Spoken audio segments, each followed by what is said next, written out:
Salut les arsouilleurs, j'espère que vous allez bien, c'est The Thirsty Racer et bienvenue dans mon nouveau format Néo Rétro. Mets ton casque, c'est parti.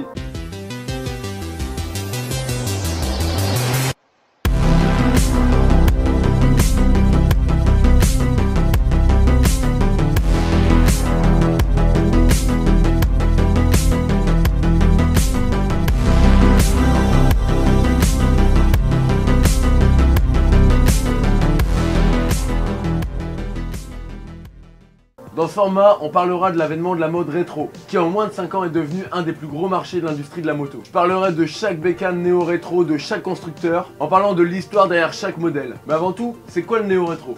Je vais vous faire une petite piqûre de rappel. C'est tout simplement l'association de néo, qui signifie nouveau, et rétro, qui signifie ancien. On parle donc de néo-rétro quand la moto est nouvelle, mais qu'elle s'inspire de l'ancien. Quand je dis ancien, c'est souvent les bécanes des années 60, 70 et 80 qui ont marqué leur génération par leur puissance, leur esthétique, leur look et leur spécificité d'antan. Vous l'aviez compris, dans le néo-rétro, on n'aura pas d'innovation incroyable. Et au contraire, on va essayer de procurer un plaisir à l'ancienne, en profitant d'équipements de notre époque. Et c'est ça qui est cool avec le néo-rétro, c'est des bécanes qui vont permettre de ne pas avoir peur de tomber en panne dès les premiers kilomètres de balade. Pas comme moi. Et ce qui est cool aussi, c'est que c'est une mode. Et une mode de personnes plutôt cool, comme moi. Sur Instagram, c'est la folie, le néo-rétro est partout, il n'y a que des bécanes vintage. J'ai juste à défiler mon fil d'actualité et je ne vois que ça. Et la plupart du temps, ces bécanes appartiennent à des jeunes. On est en 2018, on était censé avoir des voitures volantes. Le véhicule, ce sera une espèce de voiture avec des formes assez pointues qui avancera sur un coussin d'air.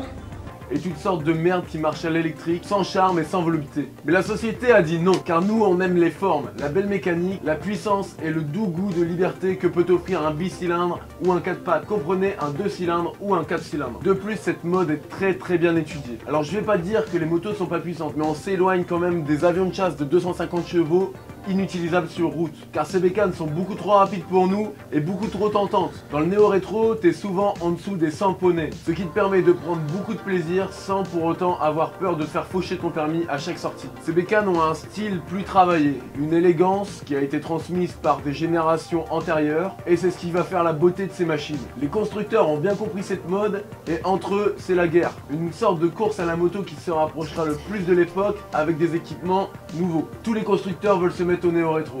Yamaha, Ducati, Honda, Kawasaki, Fantic, Husqvarna, BMW, Guzzi, Royal Enfield et Mash. Et bien sûr, Triumph. Chacun veut faire des bécanes avec son identité, mais surtout avec sa propre histoire. Alors si ça t'intéresse, si tu veux en savoir plus, si tu veux être cool comme moi, abonne-toi, mets un pouce bleu, mets la petite cloche pour rater aucune de mes vidéos et surtout partage la vidéo. La suite arrive et j'espère qu'elle va vous plaire. C'était The Thirsty Racer, ride safe.